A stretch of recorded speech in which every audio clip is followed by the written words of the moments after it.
الصلاة والسلام على سيد المرسلين وعلى آله وصحبه أجمعين। প্রাণ প্রিয় কক্সবাজারবাসী, এই আসনের বিএনপি মনোনীত প্রার্থী প্রিয় লুৎফুজ্জামান কাজল, নেতৃবৃন্দ, সাংবাদিক বন্ধুগণ, ভাই ও বোনেরা, আসসালামু আলাইকুম রহমতুল্লাহ। আপনাদের প্রতি কৃতজ্ঞতা জানাই, আল্লাহ রাব্বুল আলামিনের দরবারে শুকরিয়া আদায় করছি। দীর্ঘক্ষণ আপনারা এই নির্বাচনী জনসভায় অপেক্ষা করছেন। বক্তব্য জাহাদিয়ার নেতৃবৃন্দ দিয়েছে। কাজল আমাকে বললেন, এখানে বাংলাদেশ জামাত ইসলামের আমির সাহেব এসছেন, নির্বাচনী জনসভা করেছেন, আপনাকে আসতে হবে, একটা জনসভা করতে হবে। আমি বললাম, তোমার জনসভা করার প্রয়োজন হবে না। কক্সবাজারবাসী তোমাকে চিনে, তুমি এই এলাকার পরীক্ষিত সন্তান।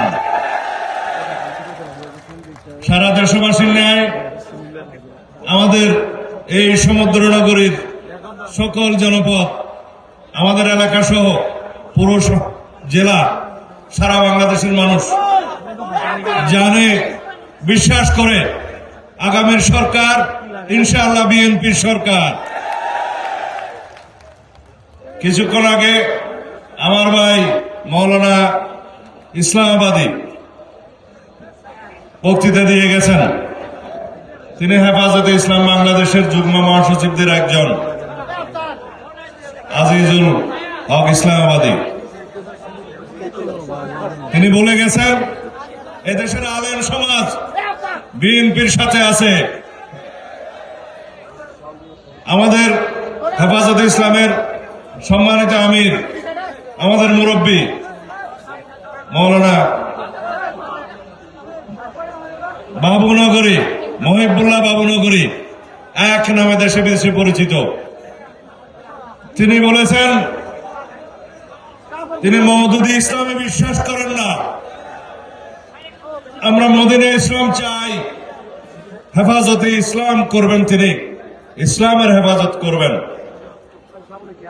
আমি জানি না জামাত ইসলামের সম্মানিত আমির এখানে কি বলে গিয়েছেন। শুধু বাংলাদেশের সর্বত্র যেখানে যেখানে জামাত ইসলামের প্রার্থীরা কাজ করছে, ভিডিওতে, ফেসবুকে সর্বত্র দেখা যায় তারা শুধু জান্নাত বিক্রি করে। নাউজুবিল্লাহ। আল্লাহ রাব্বুল আলামিন ফয়সালা করবেন হাশরের ময়দানে, শেষ বিচারে কে জান্নাতে যাবে, কে দুজকে যাবে। রাসূলুল্লাহ সাল্লাল্লাহু আলাইহি ওয়াসাল্লামের উম্মত, তার সুপারিশ ছাড়া কেউ জান্নাতে যাবে না। শুধুমাত্র 10 জন পৃথিবীতে জান্নাতের সুসংবাদ পেয়েছিলেন, আশরায়ে মুবাশশারা। এখন বাংলাদেশ জামাত ইসলামে কি ইসলামের ঠিকাদারি নিয়েছে? আমরা কারা? আমরা বিসমিল্লাহির রহমানির রহিমের পার্টি, যারা সংবিধানে বিসমিল্লাহির রহমানের সংযোজন করেছেন। শহীদ রাষ্ট্রপতি জিয়াউর রহমান মহান আল্লাহর উপরে আস্থা এবং বিশ্বাস, পূর্ণ আস্থা এবং বিশ্বাস রাষ্ট্র পরিচালনার মূলনীতি হিসেবে তিনি সংবিধানে ধারণ করেছেন 1979 সালে। আমরা সেই দল। একই সাথে বাংলাদেশের সকল ধর্মের, বর্ণের, জাতের, সংস্কৃতির, ভাষাভাষীর, সকল সমতলের, পাহাড়ের সকল জনগোষ্ঠীকে নিয়ে একটাই পরিচয় দিয়েছিলেন, বাংলাদেশি পরিচয়। তিনি শহীদ রাষ্ট্রপতি জিয়াউর রহমান। আমরা ঐক্যবদ্ধ বাংলাদেশ চাই। ধর্মের ভিত্তিতে আমরা কোনো বিভাজন চাই না। এই দেশে আমাদের একটাই পরিচয়, আমরা বাংলাদেশি। আমরা বাংলাদেশি নাগরিক হিসাবে আমাদের পাসপোর্টে লেখা আছে। সুতরাং যারা সস্তা দামে জান্নাতে বিক্রি করার চেষ্টা করছে, আমার মা বোনদেরকে বিভ্রান্ত করার চেষ্টা করছে, তারা কোনোদিন এদেশের সফল হবে না। আমি কয়েকদিন আগে শুনলাম বাংলাদেশ জামাত ইসলামী নতুন করে স্বাধীনতার ইতিহাস বর্ণনা করা শুরু করেছে। মুক্তিযুদ্ধের ইতিহাস বয়ান করা শুরু করেছে। যারা বাংলাদেশের স্বাধীনতাতে বিশ্বাস করেনি, স্বাধীনতার বিরোধিতা করেছে, মুক্তিযোদ্ধাদের হত্যা করেছে, এদেশের আমার মা বোনদেরকে পাকিস্তানি হানাদার বাহিনীর কাছে হস্তান্তর করেছে, সংখ্যালঘুদের নির্যাতন করেছে, তারা কিভাবে মুক্তিযুদ্ধ এবং স্বাধীনতার ইতিহাস বলে? নাউজুবিল্লাহ। বিকৃত ইতিহাস বলছে। তারা অন্য ভাষায় এদেশের স্বাধীনতাকে অস্বীকার করতে চায়। অবশ্য মাঝে মধ্যে বলে শহীদ রাষ্ট্রপতি জিয়াউর রহমান এদেশের স্বাধীনতা ঘোষণা করেছিলেন, কিন্তু তার আগে বলে ওলি সাহেব নাকি প্রথম বিদ্রোহ ঘোষণা করেছেন। ইতিহাসে লেখা আছে শহীদ রাষ্ট্রপতি জিয়াউর রহমান, তৎকালীন মেজর জিয়া, তিনি ওই রিভোল্ট বলে তার সেনা কর্মকর্তাদের নিয়ে তিনি বাংলাদেশের স্বাধীনতা ঘোষণা করেন। 25 তারিখের দিনগত রাতে 26 তারিখের প্রথম প্রহরে, সেজন্য বাংলাদেশের স্বাধীনতা দিবস 26 তারিখ।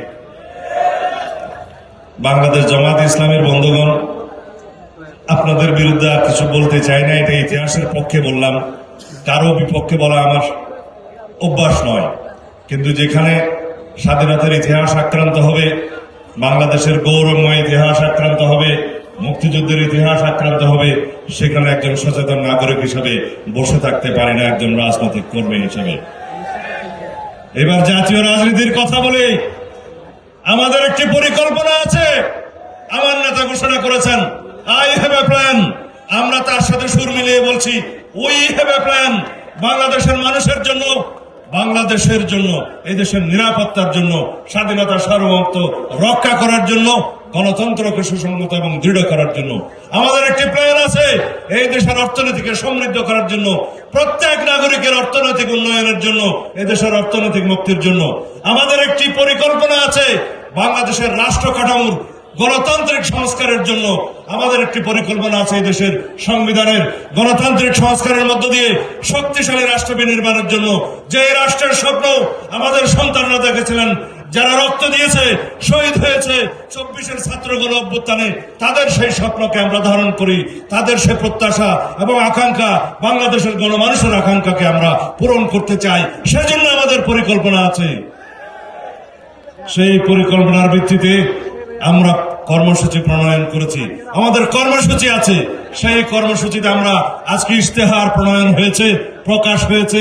বাংলাদেশের রাজধানী ঢাকায় আমাদের চেয়ারম্যান সাহেব জনাব তারেক রহমান সাহেব সেই ইশতেহার পড়া শেষ করেছেন হয়তো ইতিমধ্যে।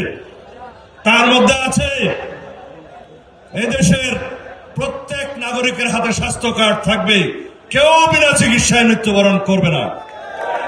গরিব মানুষ, আমাদের ভাই বন্ধু যারা উন্নত চিকিৎসা পায় না, সরকারি খরচায় তাদের চিকিৎসার ব্যবস্থা করা হবে, উন্নত চিকিৎসা।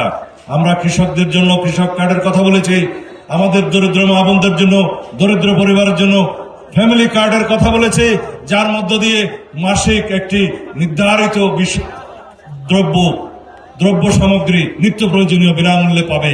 তার ক্ষমতায়ন হবে, মর্যাদাবান হবে, এবং সেই মহিলা, সেই নারী তার অর্থনৈতিক সমৃদ্ধির মধ্য দিয়ে সন্তানদেরকে শিক্ষিত করতে পারবে, দেশের একজন উপযুক্ত নাগরিক হিসেবে গড়ে উঠবে। এমন শিক্ষা ব্যবস্থা আমরা প্রবর্তন করতে চাই যে শিক্ষা ব্যবস্থার মধ্য দিয়ে প্রত্যেক শিক্ষার্থী একজন কর্মঠ দক্ষ জনশক্তিতে রূপান্তরিত হবে।